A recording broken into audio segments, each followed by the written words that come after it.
Então aqui eu já dei uma arrumada, né? Vou fazer aqui a ligação da máquina. Vamos ver se os LED ali vão acender. Vou fazer a ligação.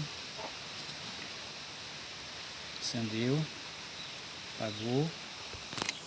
Agora eu vou ligar a máquina.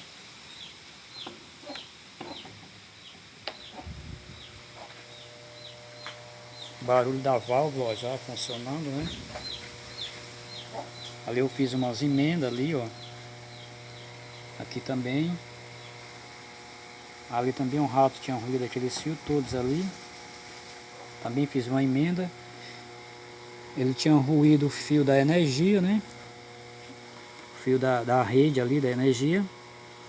Ele ruiu também o fio do sensor. E aqui os fios da válvula. Agora eu fiz aqui essa adaptação aqui, com essa mangueirinha e essa seringa.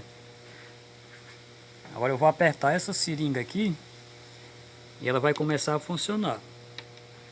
Então eu vou apertar.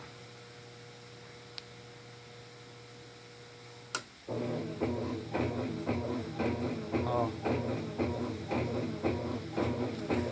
Então ficou beleza. Problema resolvido.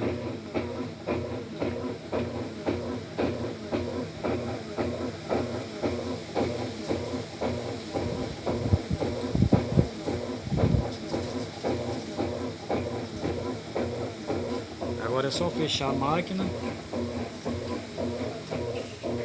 e partir para outra. Ali a placa, ó.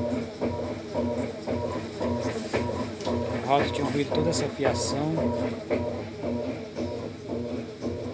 mas eu consegui recuperar aqui e ligar novamente esses fios. Então é isso aí.